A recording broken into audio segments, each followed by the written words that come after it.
These are very valuable lessons that we need in our relationships. So, lesson 1. Alain de Botton, best-selling author, the modern philosopher of love. His goal: to help you live a better, more meaningful life. The average human has 70,000 thoughts a day. The problem is that we don't know how to use them. For example, we tend to believe we'll find the one, but that belief has led to more rage, more disappointment, because we're not free to love just anyone. What's problematic is that we're drawn to love stories that are echoing our childhoods. And this is something that troubles so many people because our past was not necessarily happy. We are all confused about love. The most romantic sentence that people will say is, I met this person and we didn't even need to speak. We just felt on the same page. Well, this leads to a catastrophic outbreak of sulking. They say to you, is anything wrong? Of course there is, but you're not going to tell them. And the reason is that you're a romantic and you believe that your partner should have alien capacities to look into your wounded soul to understand what the upset is. But of course they can't because they're just human. So what would you say are the core habits of two people who have a really successful relationship? What we need is...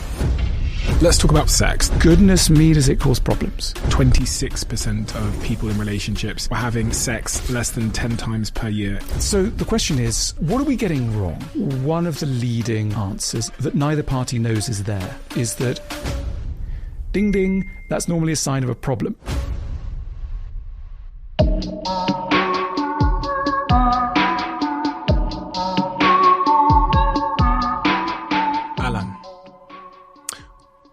You write about so much.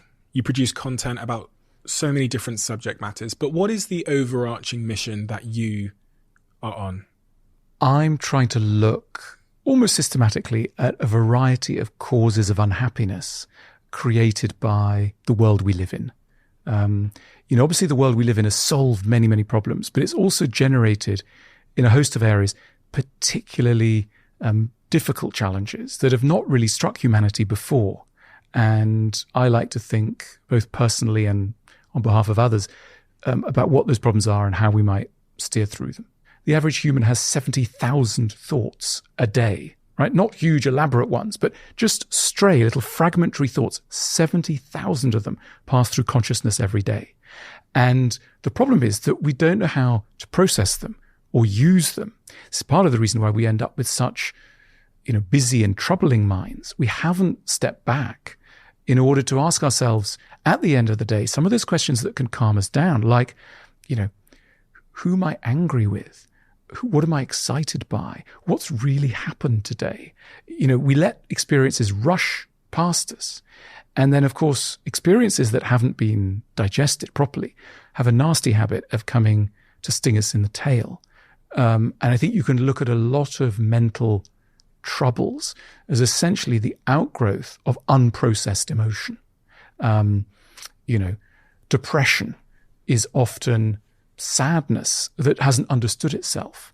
Anxiety or irritability is worry that doesn't know its own cause. And so often what we need, particularly in the modern world, is occasions on which we can get to know our own minds. It's a strange thing. Surely we know our own minds. Surely we know. No. The way that we're built is obviously not prioritizing a full awareness of ourselves. We're outward-facing creatures. We're action-focused creatures, which is all to the good and has many advantages. But because of the way we live now, more sedentary lives that call upon us not merely to be active, but also to be fulfilled, those lives require periods of introspection that our routines often don't allow for. So I'm always trying, both with myself and advising others, take that time in the evening and just sit down in a semi-darkened room and just ask yourself, what's coming up for me? What's really happened inside me? Because it can take a little while to realize what you're really upset by, what you're really excited by, etc. We're not obvious to ourselves. And as I say, so many of things that we call mental disorders or mental illnesses are really stored emotion that hasn't found a way out. Emotions that haven't been acknowledged have a nasty habit of stirring our conscience, demanding to be heard. They might want to tell our spines. They might want to tell our stomachs. And again, a useful exercise so as not to be struck by so many of these psychosomatic disorders is to ask the body what it's trying to tell you so that it doesn't need to tell you in the more dramatic forms that end up as illnesses. So again, if you lie down, you simply say to yourself, if my back could speak, what does it want to tell me? If my shoulders could have their say, what are they trying to say? If my stomach could have a voice, what might it be trying to utter? Can you apply that same rationale to things like anxiety? Absolutely. If you take something like insomnia, right? You wake up at 3 a.m. The way I like to think of it is insomnia is, if you like, a kind of revenge for all those thoughts that you were so careful not to have in the day. You very carefully schemed not to have those thoughts in the day because of our emotional conscience. They want to be heard. And if you're not hearing them at 3 p.m., you're going to be hearing them at 3 a.m. And so, one of the best ways to sleep is to make sure you're having a little bit more of an in-depth conversation with yourself before you enter sleep, because that will allow you that kind of deeper rest. So, as I say, we have this emotional conscience that requires that the key things about us have a chance to be heard. And look, let's not forget, this is the whole theory of trauma. What psychotherapists have very usefully over the last 20, 30 years informed us about is that events in our past, especially in our early childhood, that we have not had a chance to properly understand. And how much can a 3, 4, 5, 6-year-old understand? Events that we can't understand, it doesn't mean that they haven't registered. They've registered all the more deeply, and they haven't had a chance to be processed. I was thinking, a friend of mine recently lost a parent. He's in his 50s, well-educated, got resources, got friends, spouse, etc. He was telling me he was laid low by depression, just couldn't get out of bed, completely stunned by his loss. And I was thinking, in a way, he's lucky because he's got all those resources of adulthood. Imagine a 5-year-old child who suffers a bereavement. They've got no friends that they can have those sort of dialogues with. They've got no books that they can read about this. They've got no capacity to process. They've got no understanding of time, etc. Emotions that can't be had lodge themselves in us and gum up our systems. And I think so much of the work that we need to do on ourselves is to process pain that has not been properly understood, not because anyone's evil, but because we've lacked the resources to do so. You got me thinking about this concept of happiness as you're speaking, and whether it's a natural thing for our species to be aiming at, or whether it's a new, more modern thing that we've decided to focus upon. And are we causing ourselves immense distress in this pursuit of this thing that maybe our ancestors didn't ever think about? This whole, we think about self-actualization, and they were probably thinking about survival and reproduction more. Look, these all belong to the sort of paradoxes of modern times. Modern times have obviously brought us enormous advantages, but they've also brought us particular complexities that I think we'd be wise to realize. And one of them is the disappearance of religion. We are still among the first generations in many parts of the world to be trying to live good lives without the support of religion. Think of how religions structure time and human experience in time. As a religious person, you immediately feel that the present moment is not as important as 100, 200, 2,000 million year history that has come before and that will continue after. The present moment is a speck in time. And there's a whole narrative of which you're part of. That immediately diminishes you in scale. Now, nowadays, all of us want to be rather large, don't we? We want to be big people. We want to make a big impression. But arguably, this is a fast route to mental illness, because the graceful acceptance of your minuscule position in the cosmos is the gateway to calm and harmony. And when people say, I went into this hotel, the person made me feel small. That's the bad way of being made to feel small, but there's a good way of being made to feel small. Pick up an ancient text, read words that were written by someone in a foreign tongue 3,000 years ago. That'll make you feel small. Go into the desert, notice the age of the rocks inscribed in, time inscribed in sand. That'll put you in your place. Spend time with an animal. that has no concern for your status, your sense of importance, your foiled narrative of your own success, all these things that drive modern humans mad. These are not present in an older kind of religious sphere. And as I say, what religions do is they tell us you're part of a bigger story. They also tell us, many faiths tell us, that life and you particular are imperfect. Think of Catholicism and its notion of original sin. Now, lots of bad stuff associated with original sin. I'm not, a huge fan of many aspects, but let's look at the good side, right? What Catholicism tells us is that everybody's broken. Everybody is flawed. It's quite a helpful starting point, right? Because if you think, well, all right, I'm a bit broken, but so is somebody else, so we're all doing our best. That's the gateway to vulnerability, to friendship, if you like. Lower expectations, but also to connection with others. So often people who become successful find it really hard to make friends. Why? Because they associate success with invulnerability. And the more successful they get, the harder it is for them to admit to the real truth about being human, which is that we're all helpless children, some of the time, at least, frightened, helpless children. And it becomes harder to keep up the contact with that, let alone admit that to somebody else. So again, religions handily reduce our expectations and our sense of ourselves. We are merely flawed humans. There is a perfect world. It doesn't exist in Beverly Hills. It doesn't exist in, the fancy parts of Singapore or Sydney. It exists up there in another world. In other words, the human realm is inherently imperfect. Quite a good starting point. I mean, even if you went on a date, right? Imagine two characters you might go on a date with, right? First one tells you, yeah, I'm kind of perfect and I'm aiming to achieve total perfection. You think, wow, good for them, but slightly scary. Next to somebody else who goes, I'm kind of flawed, but I'm sort of managing my flaws and I'm interested in how to get to know my flaws and work with them.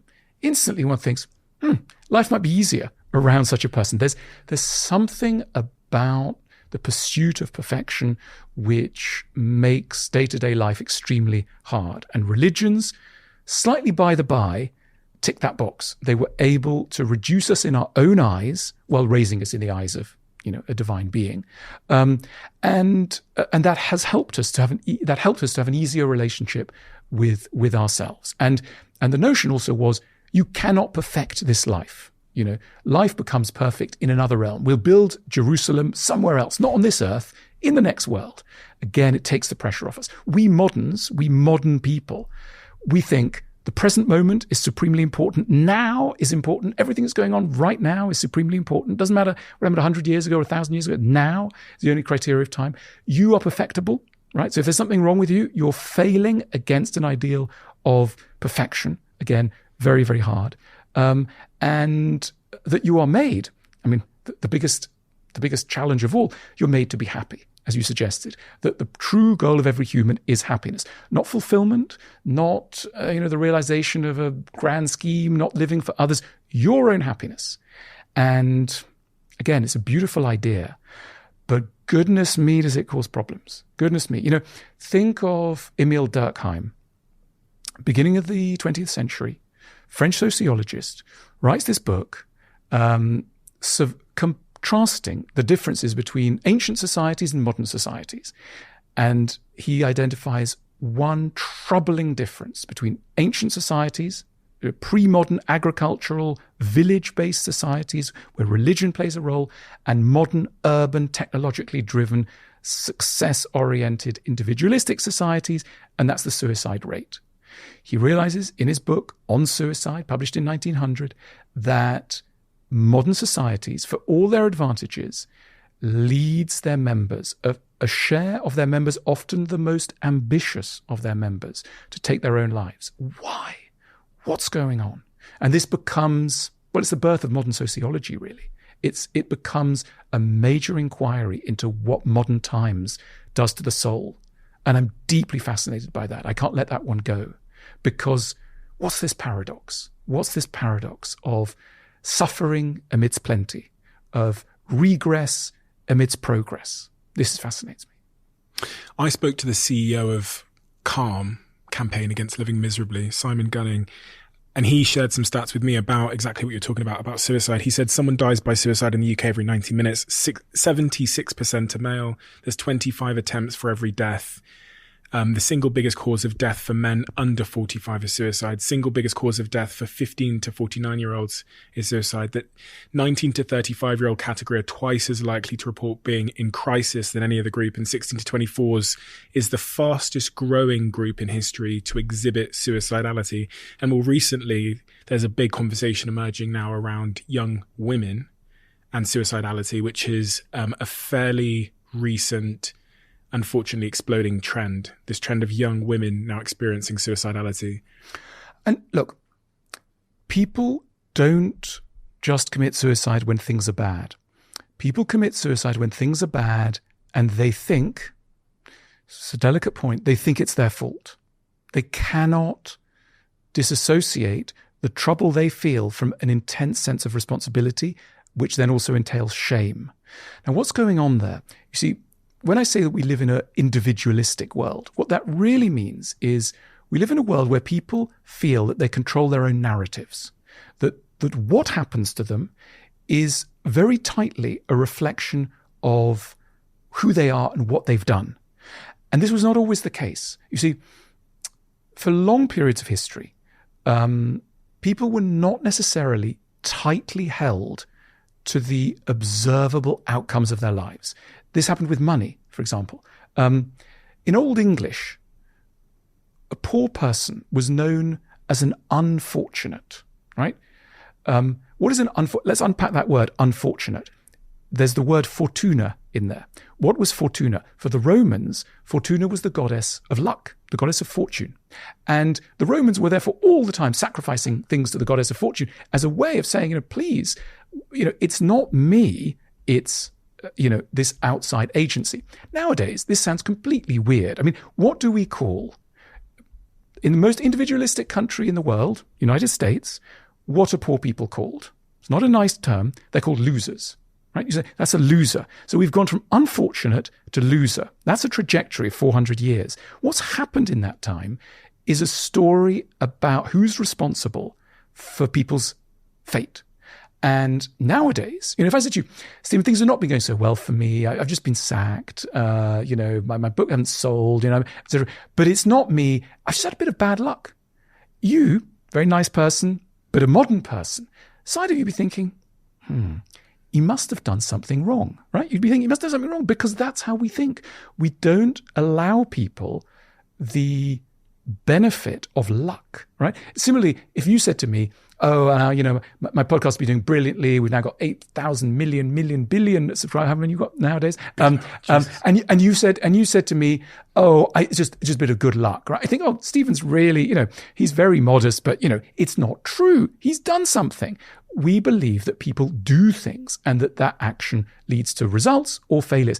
And that's why people take their own lives, because in extremists, people think there is nothing other than me to explain what happens to me. Of course, the reality is much more complicated. I'm not saying that's the truth, but that is the perceived truth. Look, we live in a world that is meritocratic, right? That word, meritocracy, is on everybody's lips. If you take politicians, left and right, in the United States, all over the world, everybody wants to create a world that is meritocratic. Some people think we've already got there. What does that word mean? I don't know. Meritocratic is, the concept of meritocracy is a world in which people's outcomes are dependent on their merit, rather than on who their parents were, some corrupt class in society, the influence of whatever. So, a left-wing politician and a right-wing politician say, we want to make a meritocratic world where your kids will go to where they deserve, where if you work hard, you can get there. And, where everyone has a chance to succeed. That kind of rhetoric. Yeah. It's the rhetoric of modern times.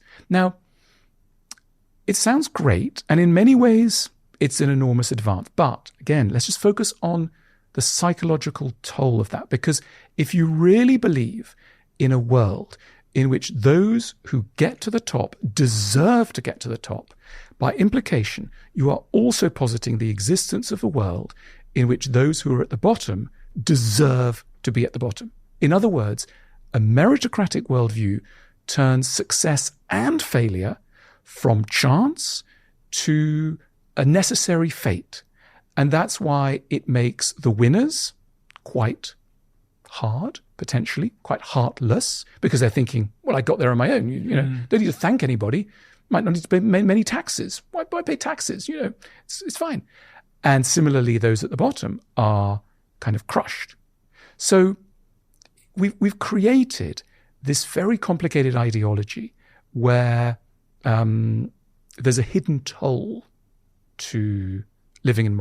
And this has happened within a couple of generations, hasn't it? Because I even think about my mother. She's from, I know it's a different country and there's different traditions there, but even in my mother's generation, when she grew up in Africa, if they wanted good fortune, they would take their sheep, their animals, and they would take it to the local witch doctor and basically offer a sacrifice.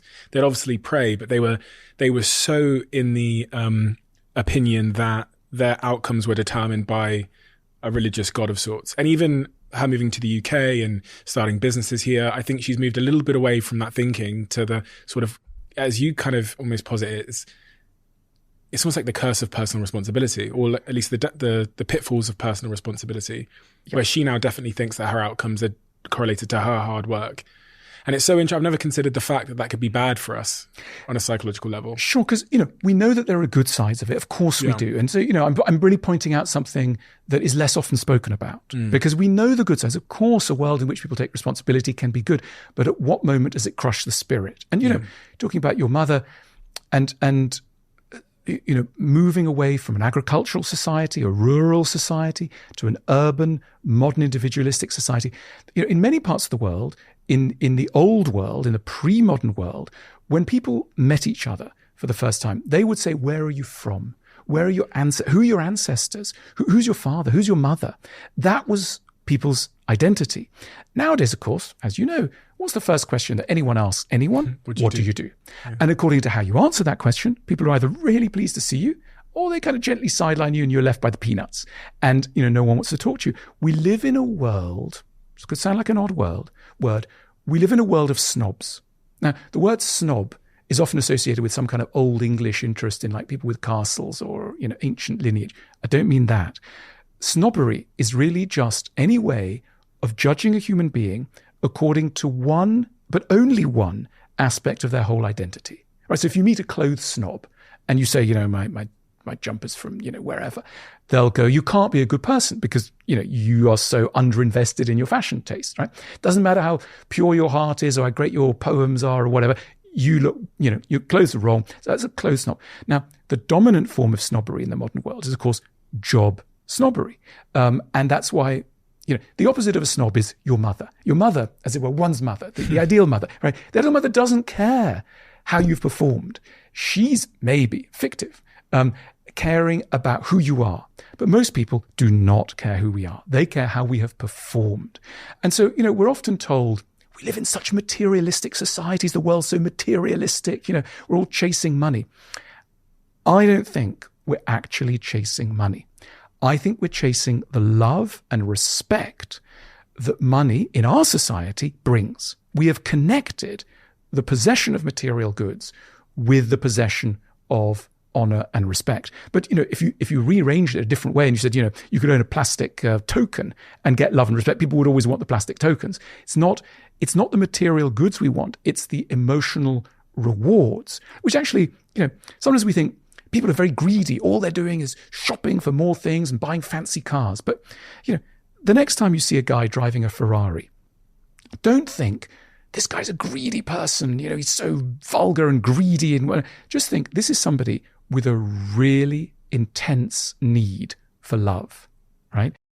Because often the avid pursuit of material goods is really masking something much more poignant, which is the avid pursuit of love and respect. It was for my whole life. I bought all the Louis Vuitton Range Rover mansion in that chapter of my life where I was really trying to prove something to someone or be accepted by someone. And that's why I got it. And in fact, the more secure I've got in myself, the more you'll see me every day just wearing all black, no watch, no sports car. And leaning towards utility in the decisions that I make. That's so fascinating. And I think there is a journey. One doesn't want to say these goods shouldn't be available to everybody. Of course they can be available to everybody. But the question is your need for them coming from a wound or coming from a genuine desire? And when it comes from a wound, it's a problem because it's not going to solve the wound. That's the problem. Because the love that you're going to get, look, it's like fame. I always think, a sure sign of being a good parent is that your children have no interest in being famous, because fame is trying to satisfy a gap that should ideally be satisfied through more intimate human connections. But we do live in a world which doesn't have much time for that. And so both in the sort of economy of fame and the economy of material goods, we've created a world where people are hugely incentivized to move away from what they really want, which is to be loved, to be seen, to be heard, and into a kind of vortex of material acquisition. What is love? Let's talk about romantic love. What is that? Well, can I just first start by saying we're a bit confused about it? And so I can't give you an immediate answer, but I want to register that not just me, but the whole of the current world is confused about love. And I think we've been confused for about 200 years. And let's go easy on ourselves here, because the way in which we approach love now is a never before approached philosophy. For about the last 250 years, we've been loving under the aegis of a philosophy we could call romanticism. And romanticism is a vision of love with very particular assumptions. Let me run through a few of them. There's one soulmate for everybody. You're going to find this soulmate. You're going to find them through slightly mysterious ways, possibly through almost quasi-divine, like you'll feel pulled. You'll meet them at the supermarket checkout line, the nightclub, and without even knowing too much about them, you will sense that they're your destiny. So you'll feel impelled towards somebody that you don't necessarily know too much of. A force will pull you, and you will feel this is the one. And they will be an angel, literally a sort of descended being from another world. The Romantics were very, very keen on the notion that you didn't have to know someone too well to understand them. Even speaking not very much, the connection will be even deeper. The Romantics also thought that love and sex absolutely belonged together, and that you couldn't have a millimeter of disjuncture between the two. Love and sex had sometimes drifted apart in the old world, and that had been sometimes a problem, but it became a tragedy. So adultery moved from a difficulty to a tragedy. That's why all modern novels and films are all about the tragedy of adultery. So look, these are some of the difficulties that the modern world has created. We tend to believe nowadays that love is an emotion that we should feel, never a skill that we should learn.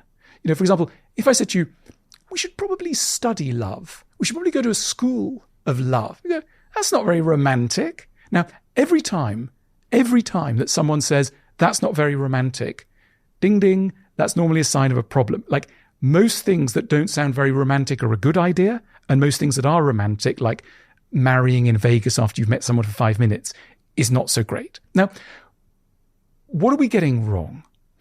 One of the things we're getting wrong is this whole business of instinct, right? So we tend to believe that love will pull us instinctively towards marvelous people that will be correct for us.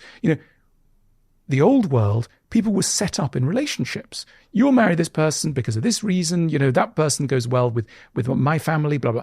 In other words, nothing to do with you. You're put together with somebody. Nowadays, we're nominally free to choose anyone. Hooray, fantastic. Aren't we going to make great choices? No. Why don't we make great choices? Because we're not free. Why are we not free? We need to go to a psychotherapist to tell us why we're not free. We're not free to love just anyone. We love in tracks laid down for us by our childhoods. Adult love sits on top of tracks and a script laid down for us in childhood. You might go, what's the problem with that? So what? Well, what's problematic is that many of us had childhoods in which affection was mixed in with more problematic dynamics. That maybe in order to derive love in childhood, We also had to encounter somebody who was in a rage, someone who was violent, someone who was depressed, someone who put us down, someone who preferred another sibling, whatever it was. And we go into adulthood and we find that we're drawn to love stories that feel familiar because they're echoing some of childhood dynamics, but they don't necessarily, for that matter, lead to happiness. And, sometimes we have situations where you set up a friend, let's say. You got a really good friend and you know another friend. You think those people would really go well together. You set them up on a date and then you call them up afterwards. You say, so how did it go? It must have gone really well. They say, I'm not sure. Maybe something was lacking, a little spark. What they're really trying to get at is, they're not going to put it this way. Your friend, this date, did not show me signs that they would make me suffer in the way that I need to suffer in order to feel I'm in love. In other words, this relationship threatened to be happy. That's why I had to go away. So we are paradoxical creatures because our past was not necessarily happy. We're not necessarily that happy that our future romantic lives should be happy either. And this is something that, they weren't thinking about that when love was reinvented 250 years ago. When people say they have daddy issues and things like this, are you saying then that there's often truth in that because they had an early experience with a father figure, a male figure in their life that might have left them or might have, created a anxious attachment style or something. So they then end up pursuing dysfunctional men and relationships because that's the suffering that they associate with love. Sure. I mean, we repeat what we don't understand. And so long as we're unaware of the stories that we've grown up with, we will enact them in our adult lives. So we're not compelled to do this forever. But, and look, I think a lot of us have a desire to give the stories of our childhood a different ending. Our father might have been a distant and, mean-spirited creature, but also had some good qualities. The dream is to find somebody a bit like that, but to make sure that the story has a good resolution. So it's not merely a desire to repeat, it's a desire to repeat and give a better ending. But frequently, we don't get there. And I think that, look, the thing about psychology is we see all around us people doing so-called crazy things.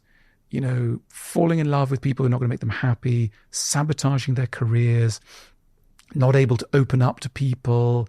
And we think we can step back and go, why are they doing that stuff? What's going on? Now, one way to look at it, and it's a kind of compassionate way to look at it, a lot of the stuff that looks crazy now once made a lot of sense. It was once probably a really clever thing to do. If you were growing up, let's say, in an environment in which, let's say a parent was suicidal, right? A parent was suicidal, and you shut down your emotions totally and decided you would never trust anyone. Fantastic. That's a fantastically clever thing to do when you're 5 years old and you've got a suicidal parent, right? Because that will get you through to the next stage of life. If you open your heart at 5 and there's a parent who's suicidal, it'll tear you apart. So good for you. You're doing something brilliantly clever, right? Or imagine somebody who becomes a clown as a child because there's a very sad atmosphere and there's a depression, and all they can have time for is jokes. They're just a manic joker, right? Brilliant. What a fantastic thing for a kid to work out, that they need to be quite a kind of manic joker. But what happens 10 years later, 20 years later, 30 years later, is that what used to be a fantastic defense against an intolerable situation has turned out to more or less ruin people's chances, because the person, with that difficult father will end up never being able to open their heart to anyone, even a very safe person. They won't even know their heart's closed, but they will be acting out the same defensive strategy. Or the person who, it was a great idea to be a bit of a joker early on, but now they have no time for anything serious and their friends feel that they're a slightly plastic person, can never connect with them. That's a real toll in the adult world. So, very often what we need to do is to say thank you to our younger selves for having devised strategies that really were clever, but at the same time say, thank you, it's enough. I want to live in a different way. That was a fantastic strategy then. It may no longer be the right way for me to live now. I was thinking as you were speaking about that there's kind of two groups of people. I was bouncing through different people that I know to see how it fit with them. And I identified in my mind that there's basically two groups of people there.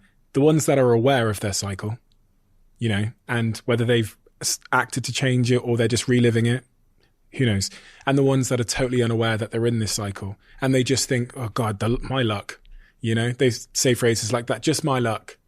How does one increase their awareness of their own cycle? Do you think there's a way? Yes. So much that can be done. Let's imagine the very simplest exercise. Psychologists have these things called sentence completion tests, where you start with the stub of a question and then you end it with an ellipsis, a ... And you say to somebody, don't think too much, just finish the sentence. And typical ones are, men are ... women are ... I am ... life ... Now, if you give somebody that sheet of paper and say to them, don't think too much, just write it down. All right? Amazing things bubble up. Men are, authoritarian villains. Wow. Where did that come from? Right? You're carrying out, women are, whatever it is. Life, I am, a nobody who deserves to be stamped. Did you know a minute ago that you have that in you? Not necessarily. In other words, sometimes you need these little levers to shine a light. Now, the thing that really helps, and I'm not, for your viewers, many therapists, many psychotherapists are not what they should be, but some are great. If you find yourself with a good psychotherapist, they can also increase your level of self-awareness. I think that's what we're talking about, increasing level of self-awareness. And the reason is very simple. There's stuff that we all do. Let's imagine, I don't know, when you're around a man, you think that person's judging me, therefore I'm going to withdraw and not enter into competition with them. I'm around a woman, I think I'm going to have to, I'm going to be treated badly, therefore I must, whatever it is, something from your past is projected onto it. You end up in a therapy room with a man or a woman. And lo and behold, what do? You bring out that thing. And you bring out that thing that you're doing normally. Except this time, you're not doing it in the office. You're not doing it in a relationship. You're not doing it in a context where people are busy and have got their own stuff going on and are doing their own games.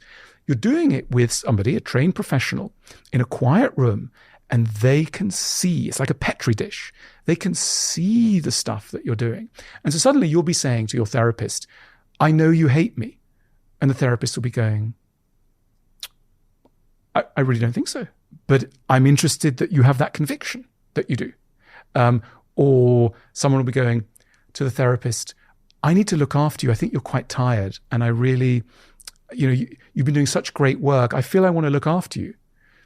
Maybe you'd be doing that all your life. And the therapist will be going, you don't need to look after me. But was there someone in your past that you needed to look after and that made you feel guilty? And that has meant that every time you're with somebody, you feel that their needs are more important than your needs. And there's a chance, therefore, to see more clearly than ever before, outside of the kind of hubbub of relationships or office life, the kind of stories that you're projecting onto reality to your huge cost. So I'm now aware of my cycle that originates from my childhood. The next step is doing something about it. How do I overpower that sort of hardwired urge to repeat the cycle that comes from my childhood? Well, look, Stephen, let's not minimize. That's already an enormous achievement. Yeah. You know what I mean? I mean, that's Yeah. if you're there, that you have a handle on, look, we don't need people to be perfect, right? We don't need people to be perfect. At best, we need people to know how they're imperfect and that they can have a chance to warn us of their imperfections in good time before they've done too much damage. There's an enormous difference. I mean, look, again, take the dating idea. Let's imagine, I often say, don't do this to me because we're not on a date. But a great question to ask somebody on a date is, how are you mad? How are you mad? Right? If the person says, I'm not mad, I'm completely sane, run away, because everybody has folly inside them, and we're approaching a measure of everyday tolerable sanity when we've put some flags in the areas of our madness. So total sanity is not a possibility for any human being. But the awareness of where the insanity lies, and a little bit of warning and prompt apology, after an incident goes a huge long way. People often say, I'm looking for a partner with a good sense of humor. No one needs jokes. It's not about jokes. It's really about modesty about oneself. Right? Somebody who's able to go, look, take the other thing. If you meet somebody who thinks they're easy to live with, run away. No one's easy to live with. And someone who thinks they're easy to live with is really trouble. So somebody who can put up their hand and go, you know what? Yeah, I'm pretty tricky to live with. Great. That person is safer. Not necessarily totally safe, but they're safer because they've started on the road to self-awareness. And so ultimately, the best we can do in this world is self-awareness, prompt apologies when we slip up. And a genuine intention to make progress, I guess. Is that important as well? So like me being aware that I have certain habits in my relationship is one thing, but that I think my partner would like to know that some of the destructive cycles I might have, I'm working on them. I'm at least trying to make forward motion. Yeah, totally. I think one of the most destructive ideas in the modern world is the idea that true love means accepting somebody for who they are in all of their good and bad sides. It's a lovely dream. And, sometimes when you hear of breakups, they'll go, my ex, they just didn't accept me for who I was. And everyone will go, oh yes, God, what a terrible person, how awful. But, politely one wants to go, hang on a minute. Do any of us really deserve to be loved for the whole of who we are? Is that really a fair expectation? Or isn't, as you suggest, isn't it fairer to suppose that all of us are works in progress and that, there is nothing contrary to the spirit of love in a desire to improve? The ancient Greeks had this right. For the ancient Greeks, Plato saw love as a classroom. Beautiful idea. Love is a classroom in which two people, in a spirit of generosity and kindness, we're not talking about shouting here, we're talking about generosity and kindness. Two people endeavor to help each other to become the best version of themselves, of each other, right? That love is geared towards progress and working on yourself. That sounds very odd nowadays. If you went around saying, I've read some Plato and he's kind of guiding me towards the idea that love is a classroom. So therefore, I'm going to give you a 40-minute lecture on some of your flaws. And then I'd like you to give me a 40-minute lecture on some of my flaws. This would be considered, ding, ding, ding, unromantic, right? That's not very romantic, is it? Doesn't mean it's a bad idea. As I say, love is a skill to be learnt, not just an emotion to be felt. And some of that means that we might need to go back to school. I've been thinking more recently that most relationships, the success of most relationship comes down to this idea of like how good you are at conflict resolution. Because I've had a previous relationship where we both can take the blame per se. We were just not good at conflict resolution. And then I've had a more recent relationship where we seem to be much better. Not perfect, but much better at conflict resolution. And it makes all the difference. But I think, Stephen, it's not, if you were bad at conflict resolution, it's not just your fault. It's partly the way our society works. Come back to the idea of romanticism, right? Romanticism gives us this extraordinary idea that love is something that should be felt and communicated without words, right? So the most romantic the most romantic sentence that often people will say is, I met this person and we didn't even need to speak. We just felt on the same page. Everyone goes, oh, how romantic, ding, ding, danger. Because it's, this leads to a catastrophic outbreak of sulking, right? What is sulking, right? What is a sulk?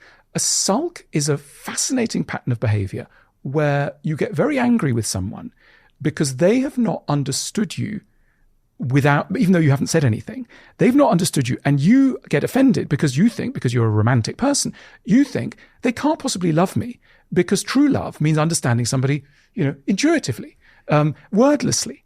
And therefore, I'm not going to speak. And so, you're coming back from a party with your partner and they say to you, is anything wrong, darling? And you go, of course there is, but you're not going to tell them. And then they start saying, come on, you can tell me what's wrong. And the sulking person goes, no. And this can go on and on and on. We've all been at it sometimes. You go home, you go straight upstairs, you go to the bathroom, you shut the door. And then your partner's kind of knocking at the door, going, please, darling, just tell me what's wrong. And you go from behind the door, no. And the reason is that you're a romantic and you believe that your partner should have miraculous, almost alien capacities to look through the bathroom door into your gnarled and wounded soul to understand what the upset is. But of course they can't, because they're just human. It takes us a long time to realize that other humans are not mind readers. One of the first things we should always ask is, have I told them this? I know I'm upset, but did I tell them this? And so often the answer is not quite, because we're romantics. And so we have to do that really, we can accept it's really boring. We've got to use words. We've got to painfully stack up words and go, the reason that I'm getting a little tetchy is because, and you've got to explain yourself. It's not very romantic, but that is normally a sign it's a good idea. So honesty, I've struggled at times to be completely honest in my relationships when I felt like the honesty might hurt them. So can we have true love and total honesty? I believe that the wish to tell someone absolutely everything is both beautiful and ultimately utopian in a problematic way, because all of us have within us ambivalences, doubts, unfaithful thoughts, etc. And it isn't the work of love to rub your partner constantly up against the most troubling, disturbed sides of your psyche. Now, we're not talking, this is not an advocacy for sort of total mendacity and lies, but it is an advertisement for editing. We should hope that we don't meet the fullest version of each other all the time. I know it sounds romantic, but sometimes it's, as parents know, is it that great as a parent to tell your child absolutely everything about what's going through you? Or sometimes, is there a role for saying, I'm just going to edit myself, not in the name of subterfuge or deceit, but in the name of love, that love could be compatible with an editing of certain aspects of your reality. One of the areas where a lot of editing happens is in the bedroom, in relationships, in sex, in sexless relationships. I was looking through some statistics earlier on, because I know that you've talked quite extensively on relationships and sex and sexless relationships. I found this stat that says a 2022 study by Relate, a UK-based counselling network, found that 26% of people in relationships were having sex less than 10 times per year, and 8% were having no sex at all. This is a stark rise from 2018, where the numbers were quite significantly lower than that. It seems like as a society, we're getting increasingly sexless. Yeah. So the question is, where's the problem? Is the problem in the body or is the problem in the mind? Now, being the kind of guy I am, I'm going to shift us to the mind. I'm sure sometimes there are bodily issues and, they deserve attention too. But if I can talk about the mind, why is it that sex is easier at the beginning than in a long-term relationship? One of the leading answers is anger. It's not very easy to have sex or want sex with someone that you're angry with. And in many relationships, there's a lot of stored anger that neither party knows is there. And that anger has come from micro incidents of disappointment. Someone didn't quite call when they said they would. Someone didn't laugh when they might have done. Someone didn't show generosity when it might have been required. And these things get stored up. And the result of too much of this is that you don't want someone going anywhere near you. Contempt. Because you're furious. You're essentially furious. But in the way of these things, you don't know you are. You don't know you're furious. Again, the mind is not obvious to itself. So, if you want to have more sex, don't just invest in candles and fancy linen. A quite useful thing to do is to go and have dinner with your partner and say to them, we're both going to ask each other how we've annoyed each other. Because we have annoyed each other, not because we're evil people, but because we're human and we're in a relationship. And no relationship survives more than an hour without a build-up of frustration. And the more we can let out that frustration at the dinner table, the more it won't, create a blockage in the bedroom. And so the chance to discharge frustration. And, often the reason why we don't tell our partners what our frustrations are is that they sound ridiculous. It's like, well, hang on, you're upset with me because I used the word really in what you thought placed too much emphasis on the why when I was speaking to your mother. Are you crazy, right? You are laying yourself open to your partner pointing to you going, are you crazy?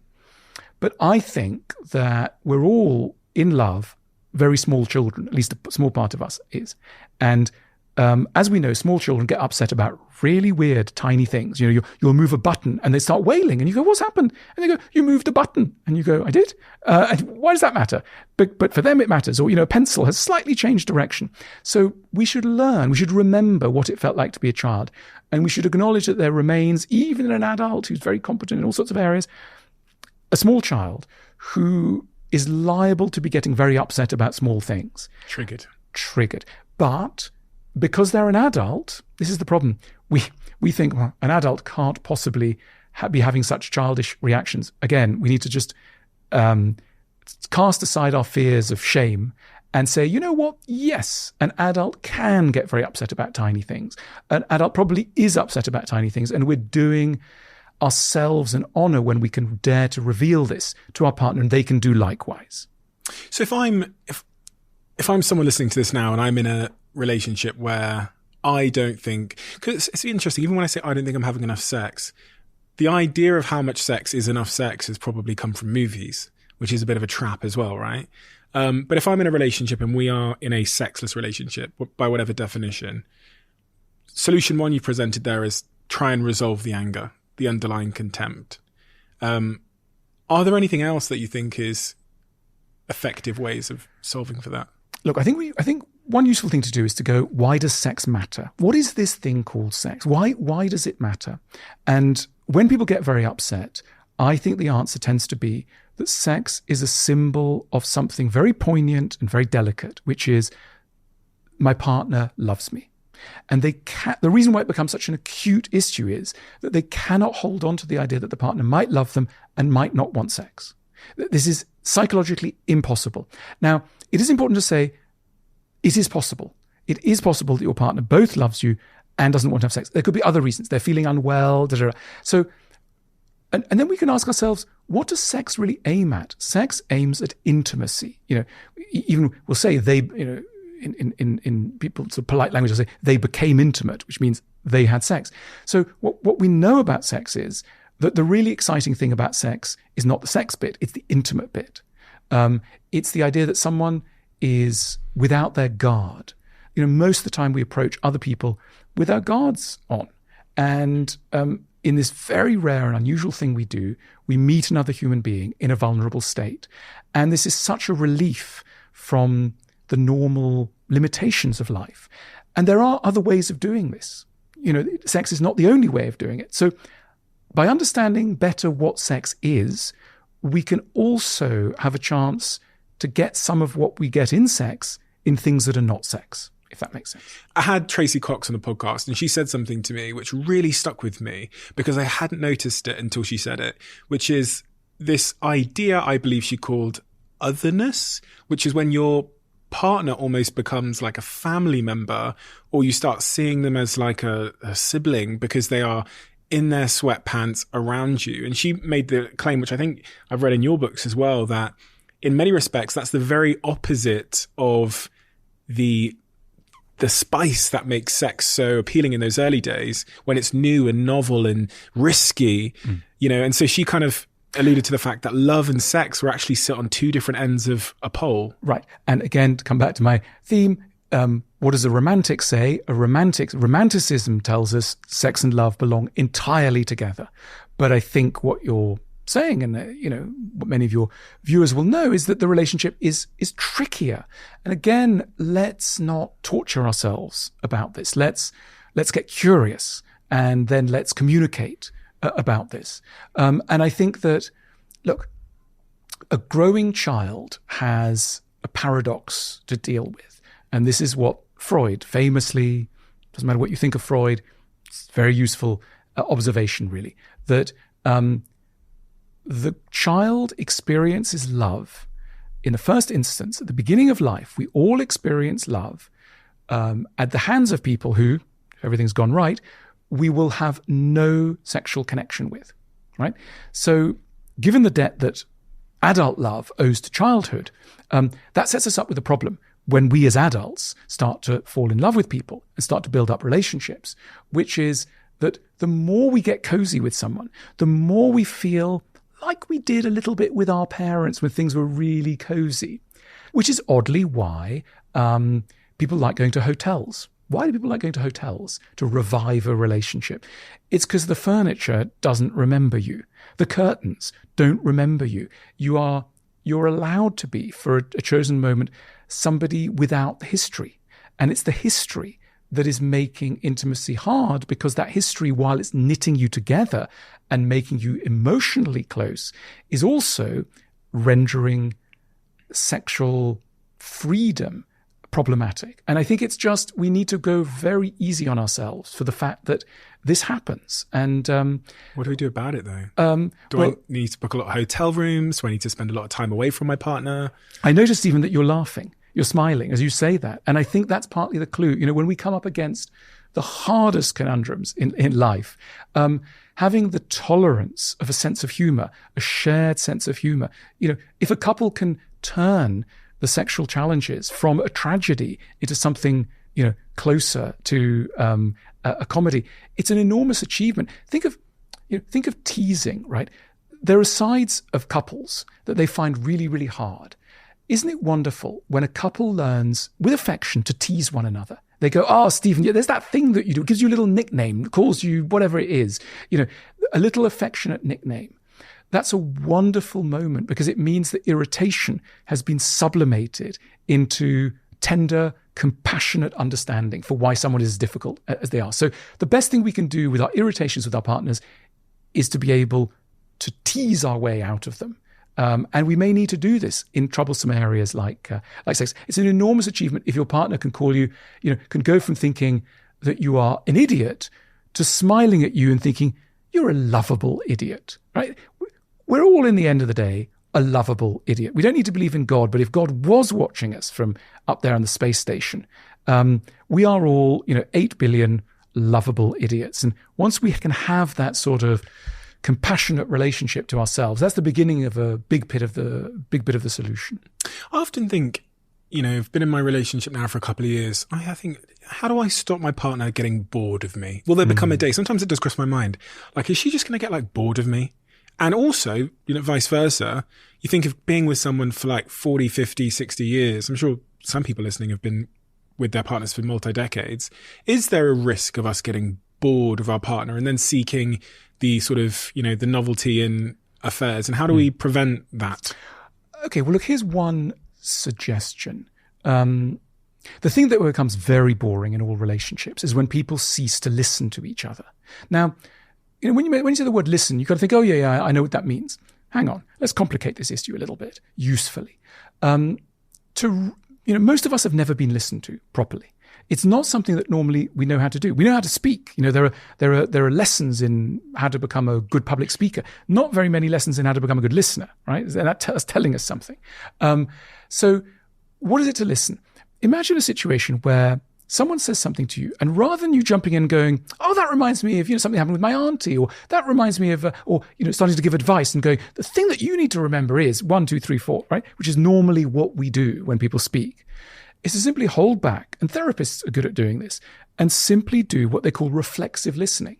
So, you say to somebody, "I'm really annoyed. I've had such a difficult day at work. This happened, that happened, that happened," and then you simply repeat back to them using slightly different words the essence of what they've said. And you say, "I'm hearing that life's quite difficult for you at the moment at work, and that you coming under pressure from your boss." And the person, try it, because the person will immediately feel, "I'm being heard." And then they'll feel more, they understand more about themselves. Why is it that in the company of some people, we feel really interesting and have lots to say, and in the company of others, we kind of feel bit bored, we don't have anything to say with the same people? It's because we intuit that we're in the presence of a listener. And the best way to listen is literally to not give advice, not give anecdotes, but repeat back to somebody what they've said in slightly different words. And I mean, parents, bless them, I've been a parent. We've all been parents. Many of us have been parents.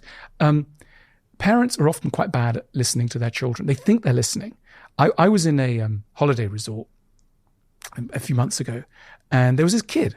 Little kid, must have been 3 or 4, and it was having a bad day. It was really screaming. And the parent, the mother, was saying, might have been the mother, someone was saying, what's wrong? And the kid was saying, I hate it here. The whole place smells. It's a poo, and I want to be back home at kindergarten. And the caregiver said, don't be so silly, darling. We're on holiday. Holidays are fun. And what's more, this hotel has cost a lot of money. And you want to go, okay, I get it. This woman was trying to help. She was trying to, calm down this distressed child. Was she listening? Not really. Because basically what the kid was saying is, I'm having a really bad day. Everything feels absolutely disastrous. Help me. Right? And we all have a version of those days. And we don't want to be told, come on, you're living in really wonderful times. The sun is shining. There's lots to celebrate. We want someone to go, I hear things are bad for you. I'm hearing things are bad for you. I'm hearing you're not coping very well. And you're pretty sad. Now, if you do that, don't rush them. Don't give advice. Don't give, you will get a great response back. We can put money on it. Listening. What are the other core components then? Because I really want to close off this topic on love and sexless relationships. What would you say are the core components or the core habits of two people who have a really successful, long-term, enduring sexual and romantic relationship? If we just focus on the sex side of things first, what are those core habits? So I guess communication's one that's come through quite loudly. Look, I'd start a little bit further upstream and go overall, what do these guys need to do? And I think overall, they both need to acknowledge that they are frail, fragile, slightly crazy people not because they are them, but because they're human. And there's no other option for a human being than to be slightly crazy. And nevertheless, against that background, they're attempting to do their best. Right? So that the combination of an acknowledgement of their fallible nature mixed in with a dedication to trying to understand it through broadly therapeutic means. So this is a very crucial thing. The other absolutely crucial thing is an acknowledgement that a lot of what people will be getting up to in relationships will have nothing to do with the person in front of you.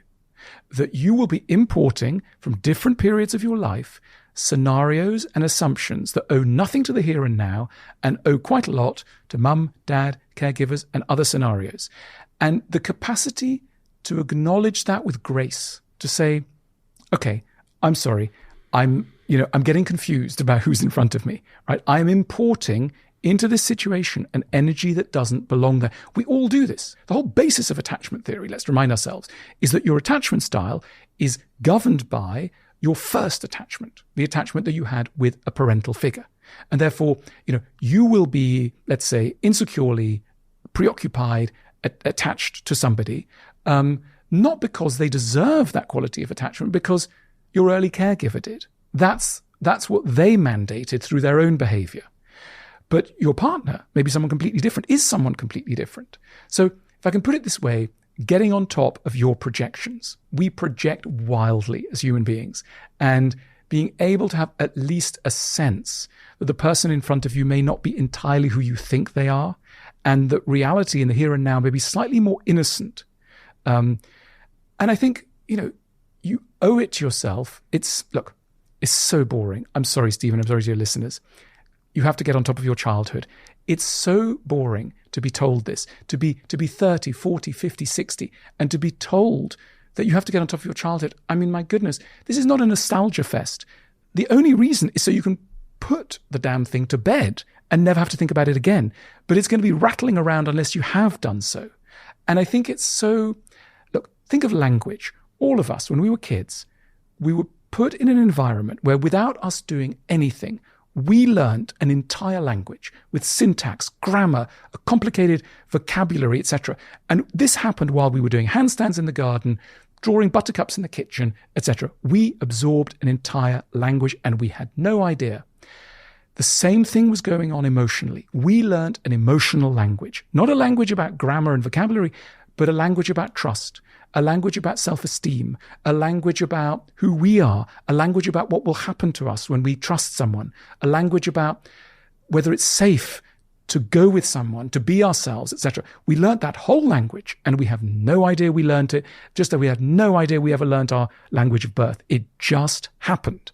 But it's inside us, no less than the grammatical language. And what we have to do, and it's just as difficult as learning in adulthood. You know how difficult it is. Imagine if I said to you, learn Finnish now. Now you're going to learn Finnish. Or next week, we're going to go off and we're going to learn, Korean, right? You'd be like, in a week? Well, it's going to take a long time, isn't it? We're going to have to do this for a long time. Do you know what I'd say? There's two things I'd reply if you told me to learn Finnish. First one is, God, this is what I think. That's going to take forever. And the second one is, what's the point? But I'd also say, let's say we're not trying to learn Finnish, we're trying to learn trust. Let's say we're not trying to learn Korean, we're trying to learn the lesson of vulnerability, safe vulnerability, right? These are very valuable lessons. Very valuable lessons that we need in our relationships. I say that because I point at the childhood patterns that you're talking about. And I think one of the reasons why people don't open up that closet and do the work there is because they don't realize that that is the puppet master dictating their career, relationships, and everything in between. So I think step one is like them understanding the impact that that childhood narrative is having today. Yeah. And then also realizing, this is where language can be a useful metaphor, is about time. Because sometimes people say, okay, so I understand. I listened to podcasts. Great guy. Stephen, really gets on top of it. Listened to many of his podcasts. The problem is, after 3 podcasts, I'm not healed. And you want to go, look, how many lessons of Finnish or Korean did you do? 3. Are you fluent? Not quite. I might need another 150. Yes. Right? So in other words, 150 more. Well, in other words, we need to take it slowly and we need to repeat these things. We were talking about religion earlier. One of the things about religions is they understand that our minds are like sieves. Take Islam. Islam wants us to remember their God 3, 4, 5 times a day. In many religions, you're on your knees constantly because they know, these religions know that it goes in one ear, goes out the other. It comes, that we're not very good at holding on to even the truths that we are most attached to. And I think part of the problem of the modern world is we tend to think, I'll just listen to that idea once. I'll just read an interesting book. Said something to me once, and I'm going to change my life. You want to go, no. Again, think of the holy books. How many times are you supposed to read the Bible, the Quran, it's a Buddhist text? Every day. Because we're not very good at holding on, even to the things on which our lives depend. Is there a risk, though, in this sort of healing culture where we're all just healing forever and we're all kind of like broken and trying to recover from our early years where someone snatched candy out of our hands or something? I read an article a couple of weeks ago and it said there was a bit of a risk to this long-term ongoing healing mentality that we're... Look, I sense your frustration and I share it. It would be so nice if we could just get on with life without having to bother with all this stuff. I understand. But I think, Stephen, the thing you have to bear in mind is we are no longer merely trying to survive. We're trying to thrive, right? The age of survival is behind us. We're not just looking to reach the age of 30 and then collapse into bed and thinking, it's been fantastic life. I've not been butchered by an enemy, right? We want to reach 80, 85, and we want not just survival, we want fulfillment.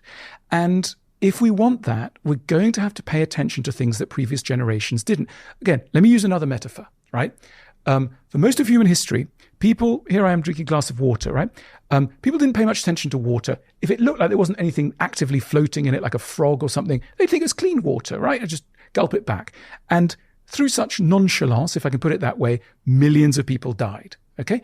And then towards the end of the 19th century, at about the very same time that Sigmund Freud in Vienna was getting going, helping us to think about certain things in the psyche, various people got very interested in water supply. And all the main cities, Paris, London, New York, got a complete overhaul of their water supplies because it was suddenly discovered that microscopic organisms could kill hundreds of thousands of people. In a glass of water that looked completely clear, you might have enough to kill a city. Right? And this is deeply perplexing. You think, hang on a minute, it's just a glass of water, must be fine. And, I don't want to be hard on you, but in that tone of like, really? Can we be bothered with that old childhood stuff? Why don't you just get on with it? You want to go, unfortunately, we have to take care, because there are macrobiotic organisms, as it were, in our lives that are gumming up our capacities for fulfillment. And it's not necessarily they're going to kill us, but they will hamper our capacity to be, to exploit our full potential. And after all, this is what this podcast is about. This is what many people are concerned about. And it's going to require work. Can we ever truly heal from those things? Or will they always be there in the back room, just exerting less power over us? Look, wonderful German philosopher Schopenhauer, he says that the goal of life is to turn tears into knowledge. Wonderful progress. Tears, what are you going to do with those? They just end up on your pillow. They might end up, being things you can learn from. So I think the best we can do is to learn to turn so many of the troubles that afflict us. No life is without affliction. But that moment when we go, you know what? I've learned something from this torment. This was a total nightmare, but I've pulled out of it something about myself, about human nature, about psychology. Then we're really learning. Then we're really on the path to a good life, because a good life is not a problematic free life. It's a life in which we've found a way of learning from our inevitable pains. You will never find the right person. I read that sentence and that sounded a little bit negative. I think I read it in your book. You will never find the right person. Well, I was teasing gently our old friends, the romantics, who tell us that, of course, we will find the right person. And the belief in the right person has led to more rage, more disappointment, more frustration than any other. If you tell people you will find the right person, if you build up a model of what it will mean to find the right person, you will be dooming people to disappointment if, for example, they meet somebody who's really good, in many ways very, very good, but they've had an argument with them. Oh, I'm not supposed to argue with somebody that is the right person. We're supposed to be blissful. So I'm teasing really the concept of rightness. Rightness can include a lot of wrongness. And that's why, wonderful English psychoanalyst Donald Winnicott, who came up with this phrase, a good enough, he applied it to parenthood. He argued that no child needs a perfect parent. Indeed, it's quite dangerous to have a perfect parent because you never leave home. Quite good to have a parent who causes you a few frustration. It'll get you out there. But he argued no one needs a perfect parent. No one needs a perfect lover. They need a good enough parent, a good enough lover. Do you think that people that are in relationships, romantic relationships, should spend time apart? Do you think that's healthy for the stuff we've talked about with sexlessness and stuff? Because I think I tend to get more excited about sex with my partner when she's been away for a while and there's a real novelty to it. Yes. Look, I think one of the things that distance can do is to remind you that there is no preordained reason why someone should be with you. I mean, it's one of the most miraculous things that anyone should choose to be with anyone, because anyone is a quite complicated proposition. And some of the mystery of that can kind of, achieve its necessary force after a period away. Look, it's like being very ill. Imagine being ill for a while. You've not been in the world for very long, for a while. Suddenly you're feeling better. You go out into the world, you go to the park, and suddenly, oh my God, there's this thing called a tree. It's amazing. It's got leaves. There are some bugs crawling all over it. There's something called grass. There's a brick wall. You are suddenly like a 3-year-old, full of appreciation and wonder. And one of the great challenges of life is how to keep being people who have wonder in their life, because habit swallows everything up. You go, oh yeah, tree, yeah, I know what those are. I know what a tree's like. That's why we need art. For example, I mean, what's the point of art? Small topic. Let's bite that one off too. What's the point of art? Well, one of the things that happens when you go to one of these places called galleries or museums is they're full of paintings by people who look at the world as though they've never seen it before. Maybe it's their wife or husband. They look at their wife or husband as though they've never seen them before. And lo and behold, quite an amazing thing. Wow, it's kind of amazing. It's full of tenderness and beauty and compassion and interest. Wow, I could like this person. They look at a tree, they look at a cloud, they look at the grass. And, we are, part of what makes small children, so fascinating but also frustrating is you suggest a walk to the park. It takes them an hour and a half to go to the park. Why? Because everything's interesting. What have we done with those layers of interest that we also used to possess? We think we know what's going on, but we don't. And one of the wonderful things that children can remind us is the foreignness, the true foreignness of a world that we feel we know, we feel we've seen, but we haven't actually looked at. You say on page 75 of that book that the solution to long-term sexual stagnation is to learn to see our lover as if we had never laid eyes on him or her before. It feels so natural, though, that through this process of sort of habituation, everything in our lives becomes less, yields less joy than it once did. And I often fight with that because, as things get financially more, as you get more financially free in life, you're able to experience the nice restaurants and the nice things and the nice holidays and the nice planes, all those kinds of things. But with that, the awe and the surprise escapes you. Absolutely. And I think we need to work at it. The Buddhists were onto this. The wonderful Buddhist scroll from the Middle Ages, medieval scroll, 6 persimmons. Persimmon, a kind of fruit. It's got a bit like an apple. And it's just 6 persimmons on a canvas. Beautiful rendition. And the idea is that the Buddhist sage is meant to look at those 6 persimmons for an hour. The true one could keep going for even a day, right? Just 6 persimmons, right? And you might go, hang on a minute. Can I change the channel, please? Can I look at something else? The capacity to stare intensely at something and draw benefit from it is absolutely something that we lose, especially as life gets more dizzying.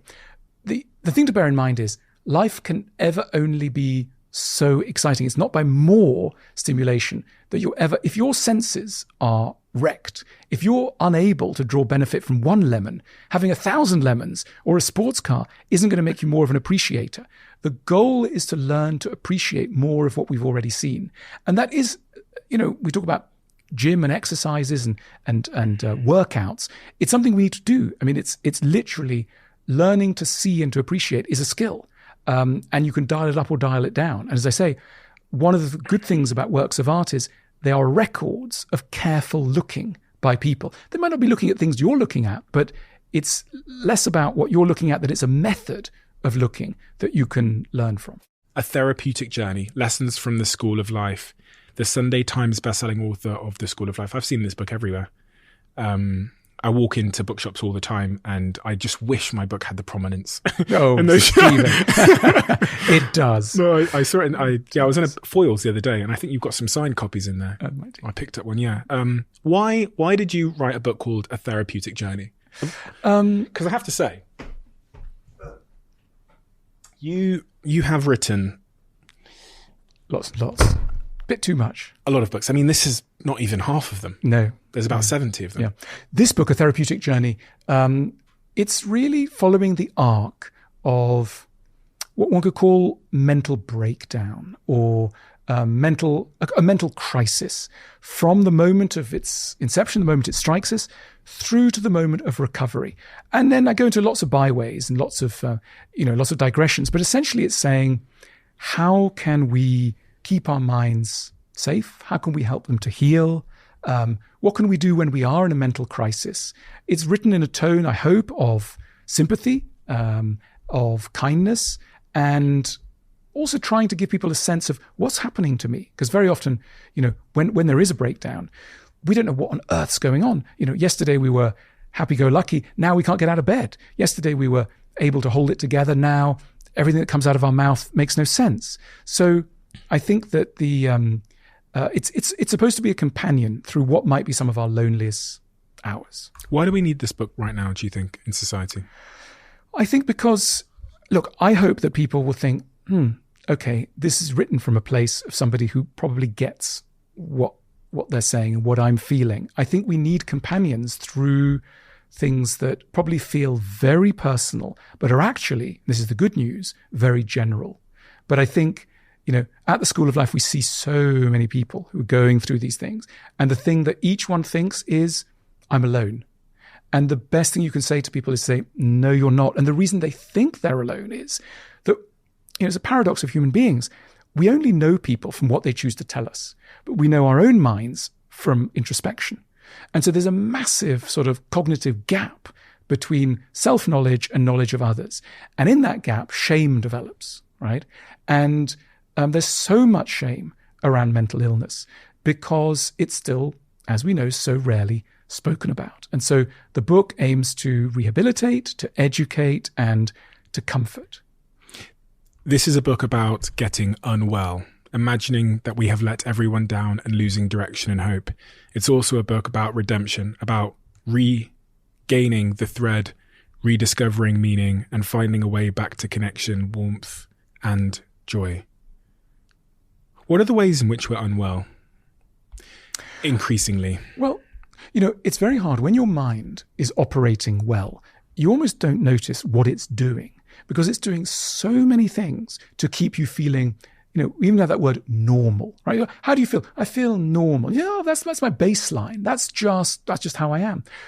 It's the result of, we could call it gifts, because when those gifts are taken away, goodness me, do you notice, right? So, for example, there's something in our mind, in a well-functioning mind, that more or less keeps us on our side, right? There would be so many reasons for all of us to despair of who we are. Why would I be on my side? I've made mistakes, I'm not perfect, etc. But most of us, on a good day, Stephen will go, well, look, I'm not perfect, but I'm okay. I can keep going. When you're mentally unwell, that faculty breaks down, and suddenly you can't abide your own self. You can't forgive yourself. There are people who are unwell who will say, 17 years ago, I said something to someone and I can't forgive myself. And you want to go, that's 17 years ago. It's okay. And they can't let it go. That's what illness is. Illness is not being able to let go of an argument against yourself because you have turned into your own worst enemy. The other thing that people manage to do in a healthy mind is bracket things so that not all the things that could be in your mind are active in your mind at any point. Right, so you're able to sequence thought. So you think, I've got this to do. I'm interviewing this guy now. Tomorrow I'll be in New York. There's also a thing with my granny, and there's also a thing with a friend, etc. But those thoughts are sequenced. You're able to line them up in a coherent order. When health breaks down, all of these things come at all angles. There's no order anymore. There's no hierarchy. So something that happened 10 years ago is expressing something that's happening right now. Something that's deeply urgent collides with something that by rational means is not that urgent, but it seems as urgent. And so everything coherent breaks down. You can no longer order things. There are voices that start coming in, not friendly voices. All of us have voices in our minds, not necessarily, I'm not talking about psychotic voices, but there are voices of encouragement often. You can keep going, just do it, or it's okay. You could dare to take that risk. Often kindly voices that we've incorporated from kind people around us. When mental health breaks down, we can only hear the worst voices, the voices that are telling us, you don't deserve to be here. You've made a mistake and we don't want you here anymore. Better thing would be if you didn't exist, those voices. And those voices don't let up. And then we're in trouble. And we need to raise the white flag because things are not well. And sometimes we keep going. We're so good at keeping going that it's terrible. Half the problem is that we keep going so well. We're half dead before we realize there's a problem, right? And so the ability to go, hang on, I can't take it anymore. That is the beginning of knowing how to get help. Because when the mind is in trouble, what it most needs is another mind. It's like calibration, right? When you've lost the correct calibration, you need somebody else to go, when you go, everyone hates me and it's all terrible and nothing I've done is of any value. Just have another mind that says, okay, I know how you feel. Let's think about this. Is that really who you are, who that is? And then, gradually with love. And let's remember, people always get mentally unwell because of love. I don't mean romantic relationships, but all mental unwellness stems somewhere. If you scroll back, there's always a deficit of love. Always. There's always an experience of cruelty in some way that breaks the mind. And when people get well, there is also always an experience of love that heals. And it could be love, not talking about romantic love from a friend, love from a therapist, love from professionals. But it's essentially an act of love. An act of love saves us, redeems us. So the problem and often the antidote is love. Or at least the cause and the antidote is often love. Yes, imaginatively understood. Not merely romantic love in its broadest sense. And, because mental breakdown is often emerges from a build-up of cruelty, an unbearable cruelty, which makes life unbearable for the person. And they then have to projected outwards. I mean, when illness becomes very severe and you have a psychosis, what can happen is that people become obsessed with the idea that everyone is against them, the CIA is against them, other people are plotting against them. Really what this is an outgrowth of is an unbearable inner negativity that hasn't found any way of being handled. You use the word resilience in this book, and I think the word resilience is often misunderstood because we think of resilience as like, tough it up and, take it. What is your definition of resilience, and why is that such a prominent word in this book? Look, I think true resilience should be compatible with things that don't look resilient at all, things that look very desperate, very humble, very broken indeed. So, yes, I mean, I, like you, am suspicious of the use of that word resilience as really just meaning a kind of stoic bouncing back from all problems immediately. I think it means a generous understanding of how much madness has a legitimate claim on even a healthy life. Towards the end of the book, I have a little thing I riff on about the seasons. Some of it is understanding that this is normal. This is part of the natural cycle, not railing against it. What does that help? Understanding that it's normal. Sometimes when people have mental troubles, they will have ups and downs, right? And sometimes people can box themselves in and they'll go, I suffered, now I'm better again. I'm better. And the advice is always, careful. That belief that you're better, the rigid belief, the past is behind me, the darkness is behind me, can itself start to seem like a problem, because it means that you'll be intolerant towards any regression. And regression belongs to progress, just like dark days belong to good seasons. We need some of that. And the natural world has a wonderful way, if we're attuned to it, of telling us about cycles. Really what we're talking about, cyclicality. Darkness is followed by light. Autumn is followed by winter, is followed by spring. The mind has its own seasons. And the more we can accept the legitimacy of those seasons, the less we'll rail against some of the necessary sliding into darkness, which for many of us is simply going to be unavoidable. If someone chooses to pick up this book and they get to the final page, what do you hope they'd learnt or taken away from them by getting to the end of this book? Real sympathy for the complexity of their minds, a real understanding that it's not easy being human, that there is nothing indulgent about working on oneself, as you put it, that this is a boring but very necessary task. Some tools in there about how to do it, from the very practical to the more theoretical. There's a practical book about how you can work on the most broken bits of yourself and find a kind of equilibrium. But it's also very deliberately a warm book. It's a book of comfort. And I think that something that we often miss, we can get a little too intellectual in this topic, thinking that people who are in trouble mentally and just psychologically, that all they need is some ideas. Get some ideas.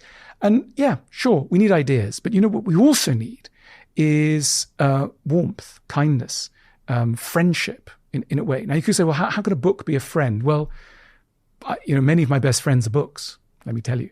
And I think it's absolutely in the remit of a book to act as a friend and to say to you very simply, you are not alone. You said earlier that a good conversationalist, a good friend, a good romantic partner is someone that makes you feel heard and understood. And I think that's exactly what you achieve in this book. It is a very difficult thing to do because books can often feel quite exclusive, especially when the author is as smart as you are. But this book does a wonderful job of, first and foremost, making you realize that the thing you're going through and the way that you are isn't evidence of your inadequacy. It's actually evidence that you are perfectly human and that you are like everybody else. And through that lens, you can offer support and some very practical tips about how to, endure or rise from the situation that we all find ourselves in the different seasons of life that you describe. And that's why it's such an important book. And that's why it's done so tremendously well. And it's being passed around by so many people. Alain, thank you so much for your time today. And thank you for all your wisdom. You're a remarkable talker. I was watching you and I was just thinking, fucking hell, you've got a wonderful way to hold people with the way that you articulate yourself that is so unbelievably powerful. And speaking and the art of speaking is such a important, incredible talent to have, and you have that in such a wondrous way. It's so soothing and engaging and intelligent, and there's a real poetry to the way that you frame things, which I think is just a superpower that I would love to have more of. You do, Stephen. You do. No, Stephen. but not like you have it. Well, So it was wonderful just to learn you. from the way that you speak. Yeah. We have a closing tradition on this podcast where the last guest leaves a question for the next guest, not knowing who they're leaving it for. And the question that's been left for you is, interesting. What was the last thought to keep you awake at night? The last thought to keep me awake at night. Well, last night I was quite worried about coming here, so I was kept up.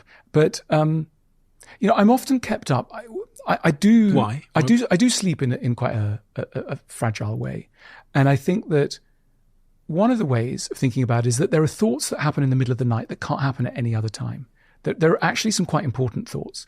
Often they're to do with things that you didn't even know you were concerned about, but the night teaches you. There is the school of night, and I used to be very, very impatient, insomniac. So I used to wake up and think, oh my goodness, I can't believe that I'm still awake. How annoying, etc. Now I'm thinking, maybe there's something to learn here. Maybe my mind's trying to teach me something.